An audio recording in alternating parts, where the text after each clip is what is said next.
I want to talk about the politics first, but then I have something further to say. We're told that the outcomes of all our elections reveal the needs, that people are expressing their needs through the people they elect. But that would only be true if those needs were represented by any of the candidates. We wind up voting strategically because we never get to vote for what we truly want and need. This platform, I believe, represents exactly what we all really need. These needs, these dreams, are now on the ballot.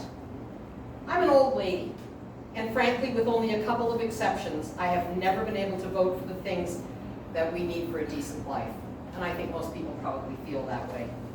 How is this possible? How is this possible? We're not permitted to tackle our many desperate problems because to do so would inconvenience the rich.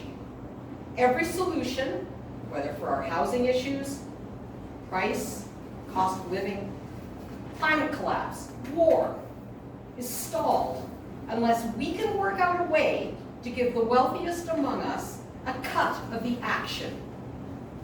We are literally forced to absorb every outrage unless the rich agree to some resolution that maintains their wealth, their power, and their privilege.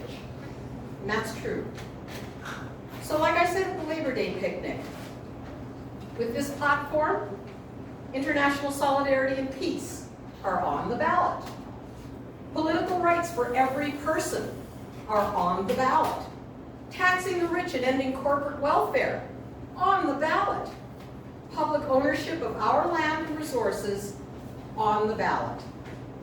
Price controls and rent controls, as well as fully funded public services to deliver the essentials of life, are on the ballot.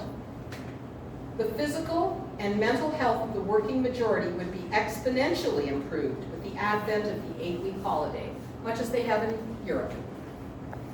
All these transformations will redirect the wealth of our province, which is our wealth, by the way, towards our needs, and in particular, will allow us to fight climate collapse, and perhaps more significantly, to fulfill our sacred duty for reparations to the Indigenous people. That's all on the ballot, too. That's all on the ballot. Most important, socialism is on the ballot. And that's a first for me. But tonight, I want to speak about us. This group, we've been working together for almost a year now, and then prior to that in the Freedom from War Coalition. This group, which is tender, yet tough, clever, yet kind, angry, yet tearful.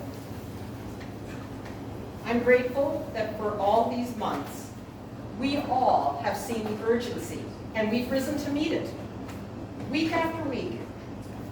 I'm not sure, without the horror and desperation of Palestine during this period, we would have come together with such ferocity. It is as if we have been placed in a crucible, and we've emerged as different people. I really believe that. Some people have run away. Some have made excuses, and some have succumbed to isolation and bitterness, but not us. Not us. To paraphrase Maya Angelou, the empire has shown us what it is, and we have believed it. We all know that this is not some anomaly we're dealing with, and it won't pass. We all know that whatever the empire is happy to do to the people of Palestine, Sudan, Libya, Yugoslavia, Cuba, Vietnam, Venezuela, not to mention the many indigenous peoples of this earth, the empire will cheerfully do to us as well if events require it. Never forget that. We are dealing with monsters. So all of this, and I know this is a little off to one side, reminded me of an inspiring play that I read many years ago by Maxim Gorky, wherein he chronicles something very similar, a play called Enemies. It's set in pre-revolutionary Russia. It recounts a very fierce and furious factory revolt, during which a cruel foreman is killed by a worker named Akimov. As the authorities attempt to arrest Akimov, his fellow workers stand with him, and they all claim the crime. It is these moments that bring the brave and the honorable together for a formidable recipe of humanity, necessity, and intense transformation, very much like so many on our planet are experiencing right now. When Akhimov is standing shoulder to shoulder with his comrades and he is rejecting the notion of flight to save himself, he says, and I will end with this, "We will not be thrown out. No, we will do the throwing. We have lived in the dark of lawlessness long enough. Now we ourselves are aflame with light, a light you cannot put out. No fear can extinguish us now." No fear can extinguish us now. Thank you for being here.